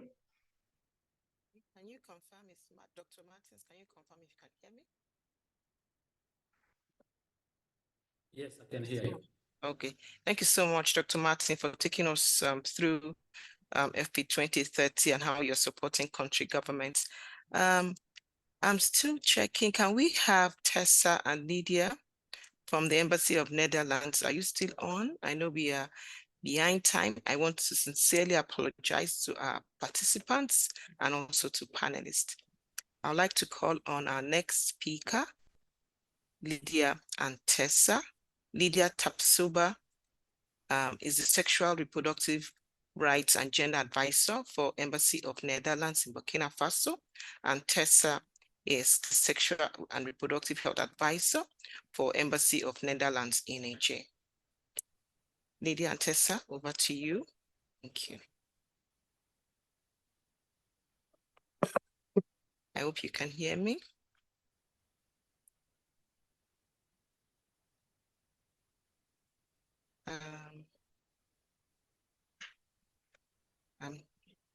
Lydia, if you're speaking, you're on mute, if you can hear me.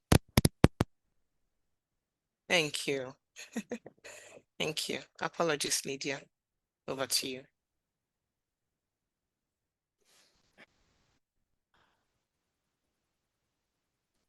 Oh là là, vous me recevez? Hello, bonjour. I can hear you. I can hear you clearly. And I can see. Ok. D'accord. Ok, merci beaucoup. Merci. Et je suis Lydia de Pays-Bas au Burkina Faso. Et l'honneur me revient. I am Issoufa, representing the Embassy of Burkina Faso. Niger et du Burkina Faso. Et je voudrais tout d'abord traduire notre reconnaissance à Pathfinder, qui nous a associés à cet événement et en même temps qui nous permet de présenter notre stratégie et nos politiques en matière de santé. Voilà, donc, sans plus s'articuler autour de deux Thank you, guys, for giving us the opportunity to put women in East Africa. What the are thinking as effort. Slide, s'il vous plaît. Donc, je ferai cette présentation en duo avec mon homologue du Niger, Tessa. Merci. Slide, s'il vous plaît. Alors, donc, je me permets de poursuivre avec les stratégies globales des Pays-Bas en matière de santé. Donc, il faut dire que les Pays-Bas déroulent un programme de coopération from dans un the certain nombre de pays dans le monde. that Et ce strategies programme de concerning coopération est bâti sur un certain global nombre de health from priorités que j'ai 2023 regroupées en to axes 2030. d'intervention. Et comme axe We plan to d'intervention, nous act avons la together première for sécurité health in the sécurité qui world. constitue un axe. Nous avons la coopération européenne qui est The également un Africa axe. Le strategy commerce of et les investissements. Netherlands Le 2023 to développement durable qui 2032. intègre les questions de sécurité alimentaire, nutrition, We also have that climat et efforts puis in les the questions de Sahel marché entitled et enfin, nous avons les investing questions de to progrès prevent. social. Et c'est dans les questions de progrès social que nous traitons les questions de santé, les questions de jeunesse, et également We les have questions liées au the travail. strategy of Alors, donc, pour ce qui est de la santé, c'est un axe d'intervention très important pour social les health. Pays-Bas. Donc, pour cela, il y a une stratégie qui a été élaborée, c'est la stratégie mondiale de santé, le Global Health, pour une période de Elaborated the global 2023 à health. 2030. Donc, c'est le document de référence. Et donc, c'est la stratégie néerlandaise en matière de santé mondiale. En fait, Till qui vise de 2030. façon coordonnée et ciblée à l'amélioration de la santé publique partout dans le monde. Donc, elle est basée sur les objectifs du développement durable, notamment l'ODD 3, qui est axé sur la bonne santé et le bien-être pour tous. Et pour ce document de stratégie, il stipule que l'amélioration de la santé mondiale est un processus continu qui suppose la prévention. Concerning Des the maladies Africa chroniques, strategy ça of c'est le premier point. Netherlands, we may Prévention, that la préparation the et les of recours health in the world sanitaires et le is renforcement du système de santé. Et ce is an document est bâti sur 3 priorités. Et la première priorité, c'est le renforcement de l'architecture de santé mondiale et des systèmes de santé publique there are locaux three priorities. pour un First meilleur priority accès is aux services de santé leveraging publique et the également construction of productifs. different Et la healthcare deuxième facilities. priorité, c'est l'amélioration de la préparation internationale aux pandémies.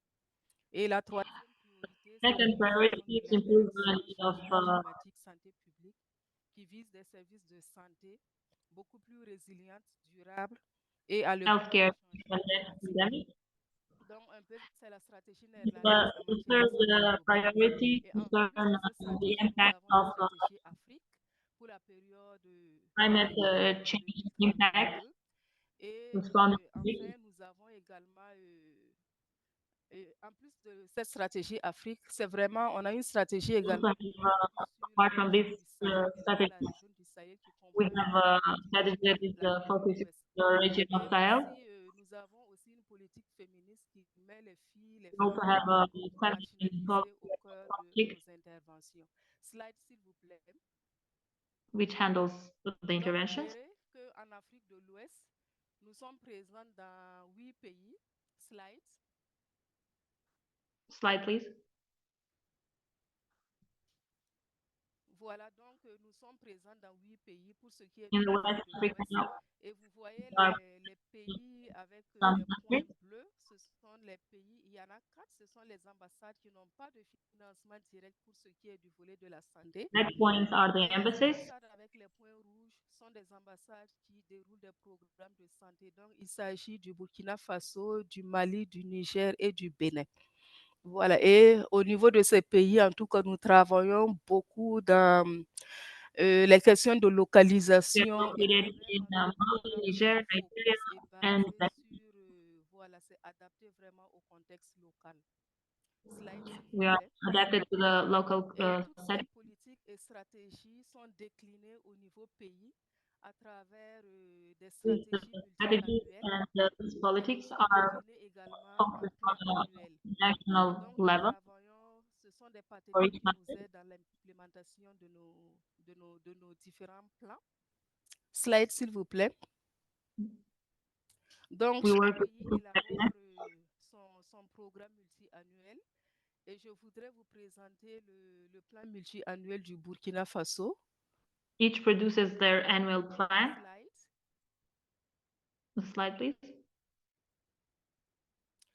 Alors, le Burkina Faso a élaboré un plan multi-annuel. Et ce plan multi-annuel est holistique et intégré. Donc, ce plan vise vraiment à contribuer à la stabilité du pays.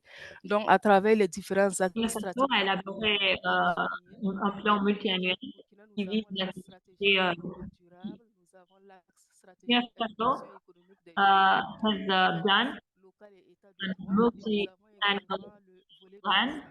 which has Comment le an volet de la objective to santé, support the encore une fois, pour country. contribuer à la stabilité, Population which is in c'est good health qui est une population can en bonne santé, help accroître la increase the stabilité, stability of the country, améliorer le bien-être improve général et assurer la the sécurité general sanitaire welfare, reproductive and et to qualité. ensure Pour cela, reproductive and ces sexual axes, je dirais, trois postulats. care D'abord, pour y arriver, il of nous faut un quality. système de santé très The résilient et system responsif. of health Et is on besoin resilient and également des services responsive, de santé offering services communautaires of health parmi les in a services community de santé level, de la reproduction, compromising des services de santé services mentale et de of prise en charge sexual and psychosociale. reproductive Également, la prévention et la prise en charge des violences basées sur le genre. Donc ça, c'est le premier point.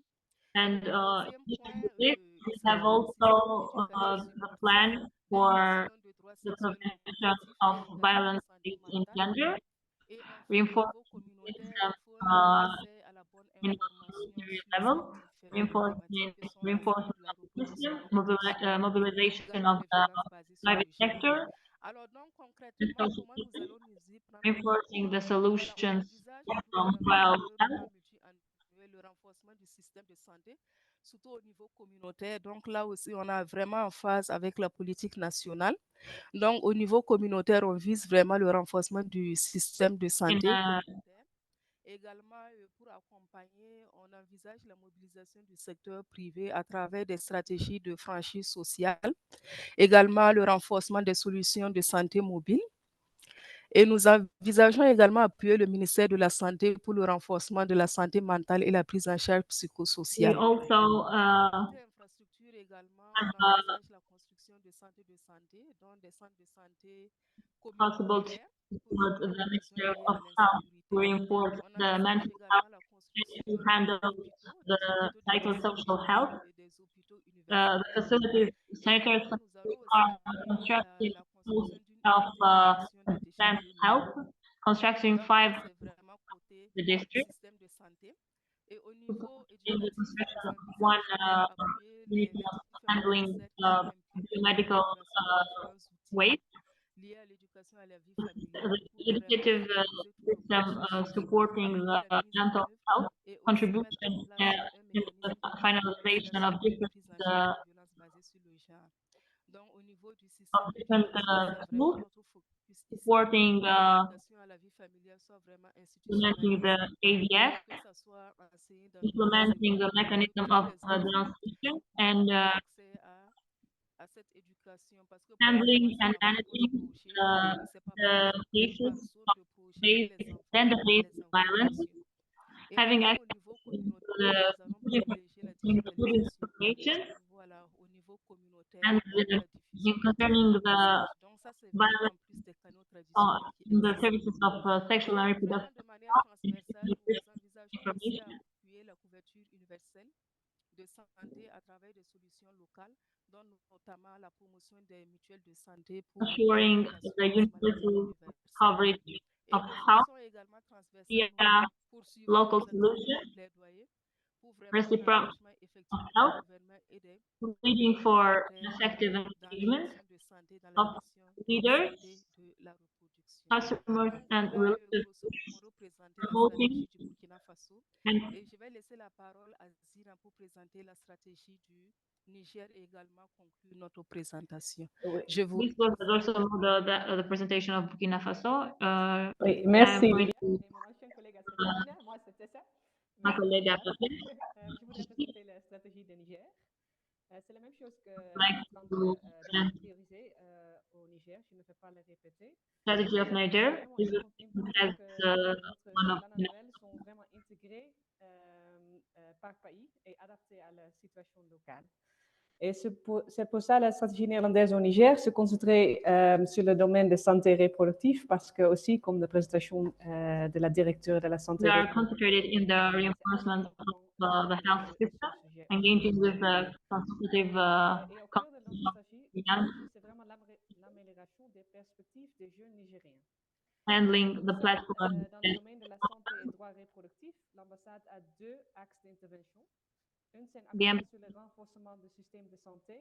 C'est vraiment pour soutenir le gouvernement de renforcer le système de la santé. Et le deuxième axe, c'est sur la création de demandes. The embassy has two axes, integrating the question of gender via the permit and supporting the local organizations and feminine organizations via the business partnerships. De communauté et l'inclusion des jeunes. Pour progresser ces deux domaines, nous avons plusieurs thèmes transversaux qui sont d'abordés tout le processus. De cette manière, nous pouvons nous assurer que les filles et femmes ne sont pas exclues et nous utilisons une optique intersectionnelle. Et les questions de genre sont prises en compte dans the strategy. We can make sure that women and girls are not excluded from healthcare services. de la société civile qui travaillent avec les femmes et les jeunes filles. Elles sont en base de changement.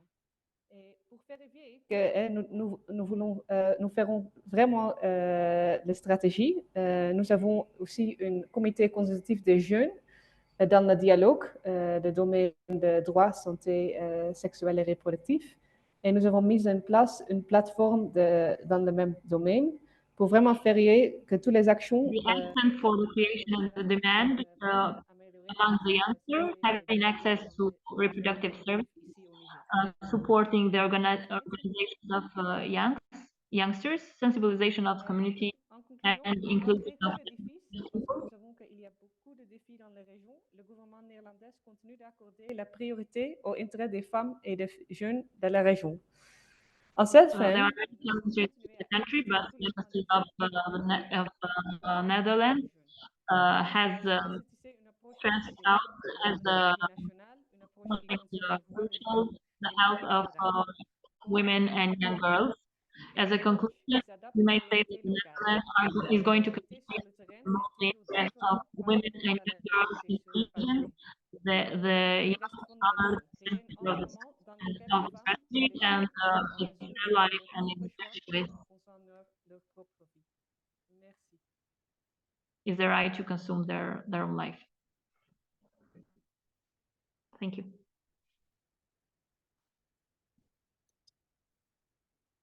Merci beaucoup. Thank you so much, Tessa, and thank you, Lydia.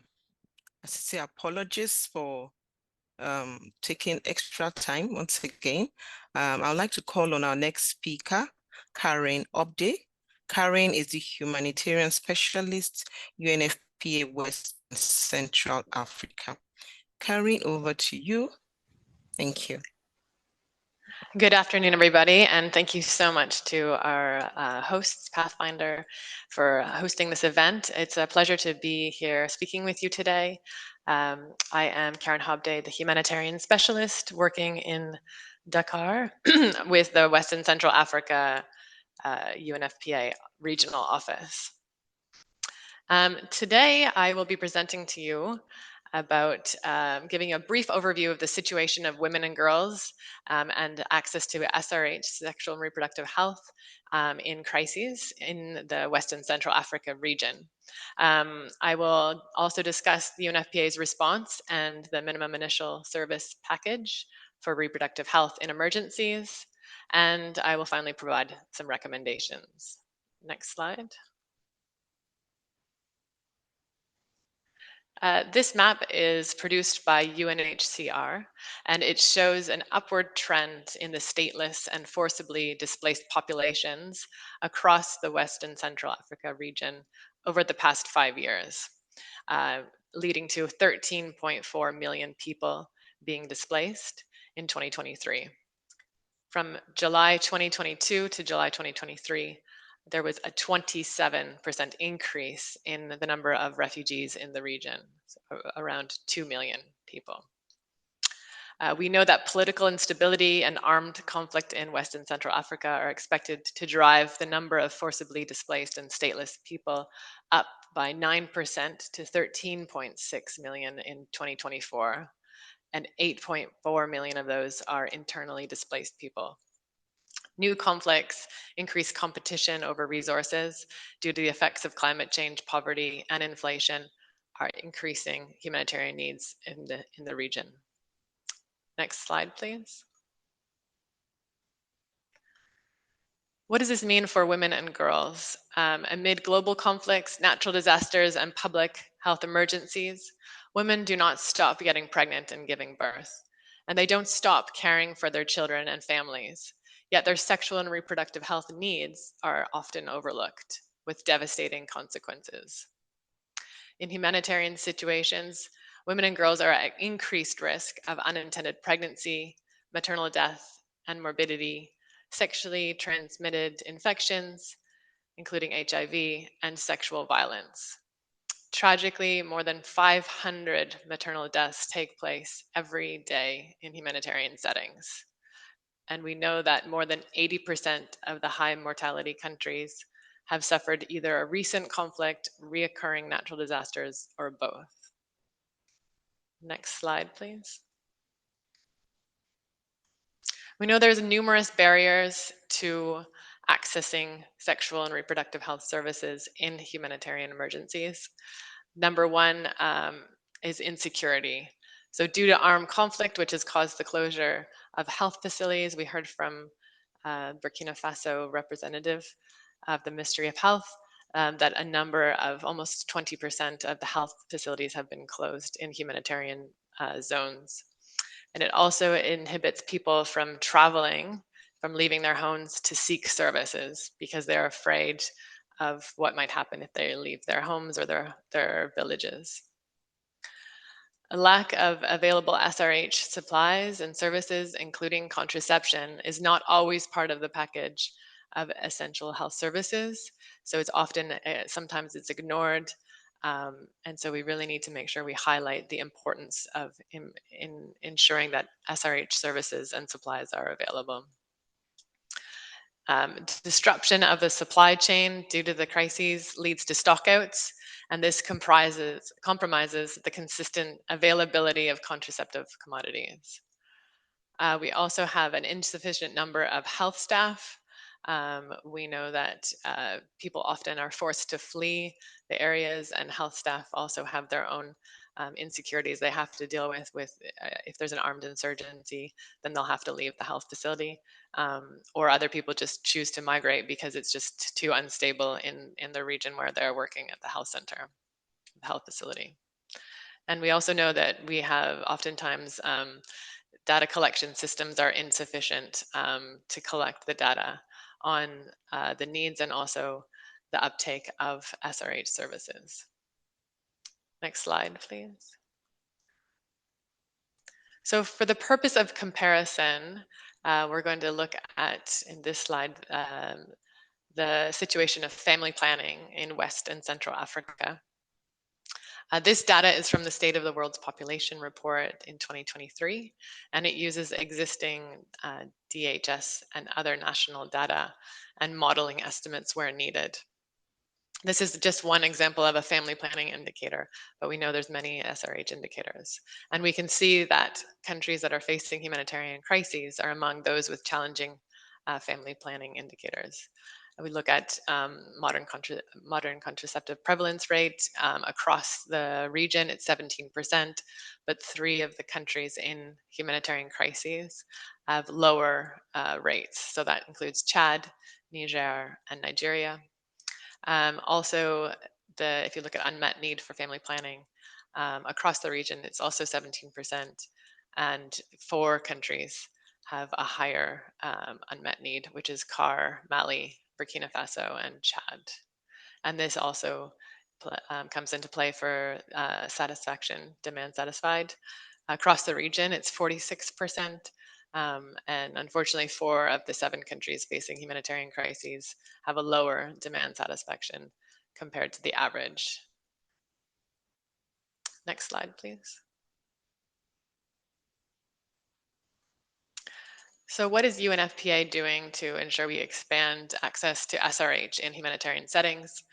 We're working on strengthening coordination at all levels, so working with national partners, national governments, and also at the subnational levels to lead the sexual and reproductive health working groups with all stakeholders to reduce the possibility of duplication of services and ensure information sharing. and improve efficiencies. We're building health workforce capacity and resilience in priority areas in SRH, including training midwives to work in humanitarian settings, for example, in Chad, Cameroon, and Central African Republic. We're providing tools to support timely and quality SRH services in humanitarian settings, including minimum standards and guidelines for SRH and gender-based violence in emergencies. We are working to ensure the availability of sexual and reproductive health commodities, including contraception, to the last mile, and supporting integration of SRH and gender-based violence programming in humanitarian programs across the countries. And supporting preparedness through the implementation of the minimum initial service package readiness assessment with governments and partners. This assessment, it really brings together all stakeholders who are working on sexual and reproductive health in the country. It's co-led by the Ministry of Health, and we've had 11 countries take place in undertaking a MISP readiness assessment since 2023, including Burkina Faso, Nigeria, Sierra Leone, and Equatorial Guinea, just to name a few. Next slide, please. So the minimum initial service package, we've talked, a number of presenters have spoken on this, and it's great to hear that this is a priority in your countries. So this is one of the key tools that UNFPA implements in humanitarian crises. It's a series of crucial life-saving activities required to respond to the SRH needs of affected populations. And we know that these needs are often overlooked. It is meant to be implemented within the first 48 hours of an acute crisis, and then ongoing. And then as soon as possible, there should be a shift to working to restore a comprehensive package of SRH services. The key aims of the implementation are that there is no unmet need for family planning, no preventable maternal deaths, and no gender-based violence or harmful practices, even during humanitarian crises. It can be broken down into 3 areas, including coordination with national stakeholders, which is the first objective, then 4 clinical services, objectives 2 to 5, which are the minimum medical service components of the MISP, which includes preventing and managing consequences of sexual violence, reducing the transmission of HIV and other STIs, preventing maternal and infant mortality, and preventing unintended pregnancies. And then finally, the transition to comprehensive SRH services, which is under the framework of health system strengthening and its building blocks. Next slide, please. And there's a few recommendations from UNFPA in terms of improving access and ensuring services are available for SRH in emergencies. So continue building capacity and awareness on the MISP, as well as including access to contraception, which is an essential package of services in humanitarian settings. Increasing political and financial support to ensure sustained delivery of essential SRH services and to prevent gender-based violence, as well as to support survivors. SRH services must be accessible for all crisis-affected populations, including adolescents, persons with disabilities, unmarried women and married women and men, the elderly, individuals selling or exchanging sex and clients, and LGBTQI individuals. Strengthen supply chains to ensure consistent availability of SRH commodities. And it's great to see FP 2030 here. And also strengthening data collection surrounding key SRH in emergencies indicators, including HIV. And investing in preparedness for SRH services and improving collaboration across the humanitarian and development partners across the nexus as we're all working in. And then finally, to strengthen the referral networks, ensuring communities know where and how to access essential services and information. Next slide, please. That is the end of the presentation. Thank you very much for your time and attention. And if you have any questions, you can contact me. Thank you so much. Thank you so much, Karen. Thank you so much for taking us through how UNFPA is supporting the West and Central Africa region. I also want to thank our esteemed speakers and, of course, our participants for staying till this time. Thank you for your questions. We have quite a number. Unfortunately, we cannot answer them due to time, but we will respond to your questions when sharing recordings of this webinar sometime next week.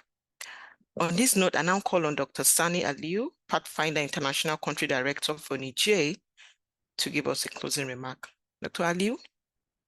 Dr. Sani, over to you. Thank you, sir. Thank you, Edirin.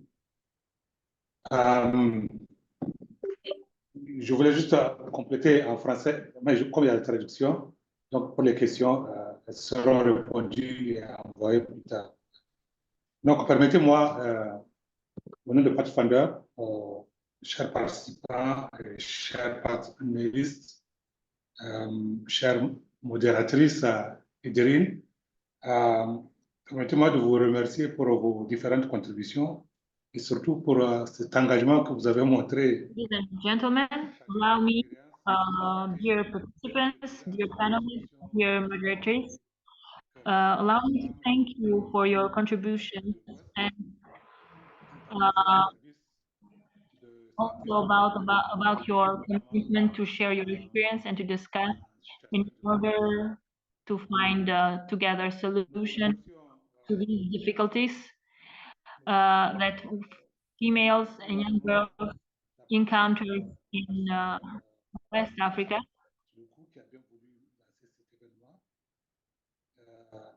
Enfin, je voudrais réitérer tous nos remerciements aux différents partenaires qui ont travaillé pour la préparation de cette activité.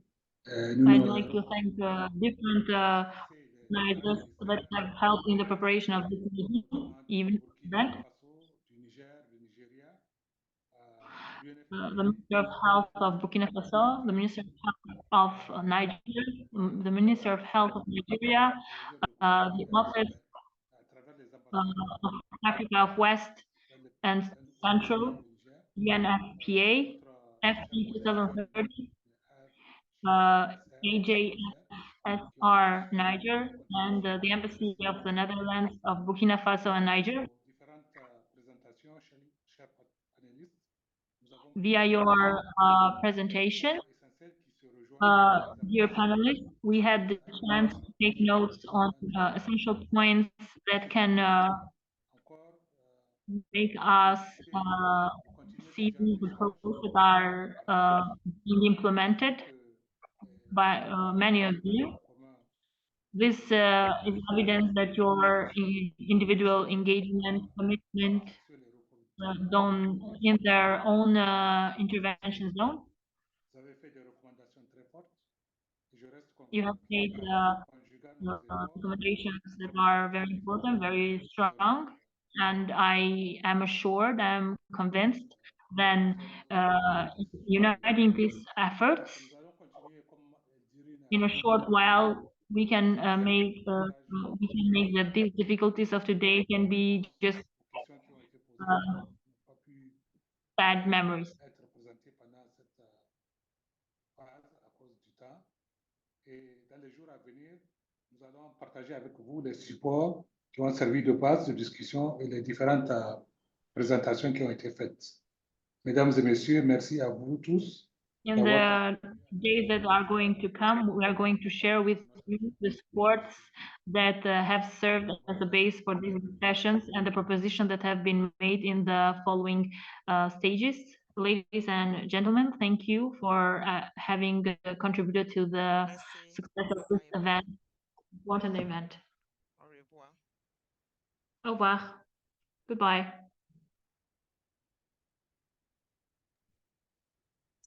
Thank you. Au revoir.